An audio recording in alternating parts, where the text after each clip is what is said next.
Hi, it's Colleen from Colleen Unvarnished. I'm in the Poconos here at Raskill Falls, the tallest waterfall in the state of Pennsylvania, and I welcome you to my channel.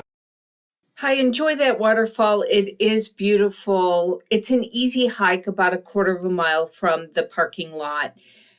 Just remember, there is an uphill walk for the return to the parking lot.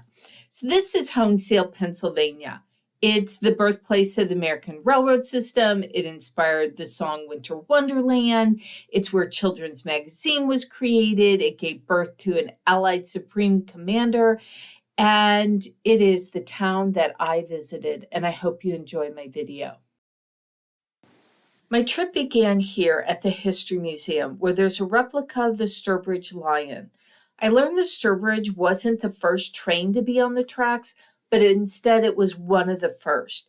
This exhibit has a ton of interesting things, photos, information about people and places along the Delaware and Hudson Canal, and it included not only the engine, but a passenger car called the Ellipse, as well as a lump of coal.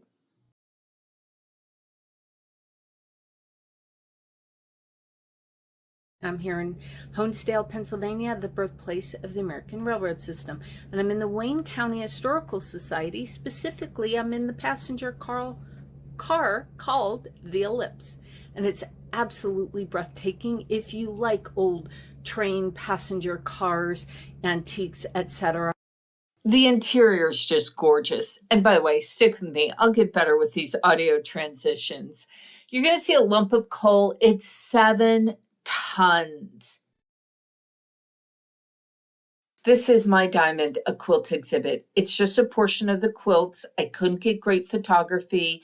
My skills in this space didn't allow for it, but I can show you some blue and white and red and white quilts that could possibly have been fundraiser quilts, as well as some of the looms, sewing machines, and other items you need when sewing. So I found this next thing to be pretty darn cool. I've never seen it in person. Think I've seen it in the movies. If you've seen it in the movies, comment below and tell me what movie you think it's from. Now, I'm embarrassed to say that I did not know about the next person until my visit to the museum. Here, Honesdale has this distinguished gentleman, and they have just a small exhibit space dedicated to him. The sign cemetery was interesting. I didn't know any of the companies, but it was pretty cool. Next up was the exhibit of glassmaking equipment and glass pieces. If you like shiny bright objects, you're going to love this exhibit. The Dorfingler Glass Company, they supplied to Lincoln, Harrison, and Wilson. And my favorite pieces in this exhibit, glass pickle jars. Who doesn't love these?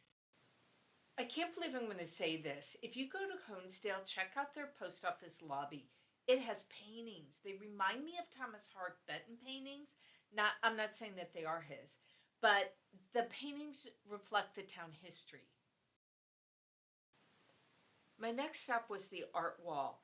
Every year, 12 artists have photographs of their original artwork installed on this wall from May to April. This year's theme was saturated, and this is 15-year-old Amanda's Colors of A, which won the People's Choice Award. I am in Honesdale at their big park, Central Park. So why am I here? Because ideally, I could have filmed outside one of the houses and shown you not only the house, but then turned around and show you the park. Why would I want to show you this house? Because Dick Smith grew up there, and he later wrote a song called Winter Wonderland, and I can just see how living across from this park just might inspire you to write that.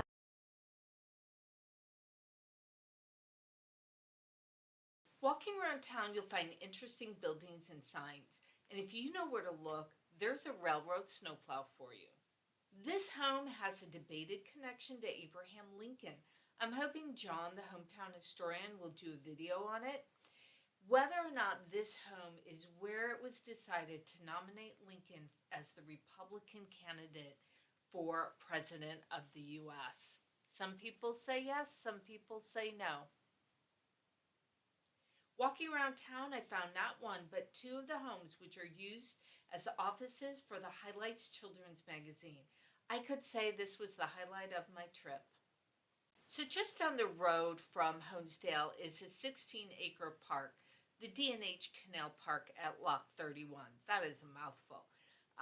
Gorgeous red farmhouse, but as you can see a peek inside, let me know that the interior needs some TLC. But the park itself, it's beautiful. There are a couple of paths to walk, enjoy the canal. There's a river to enjoy. I hope you liked the video. I know it's not perfect, but help me out. Give me a thumbs up, make a comment, subscribe, hit the bell for notifications, and thanks for watching.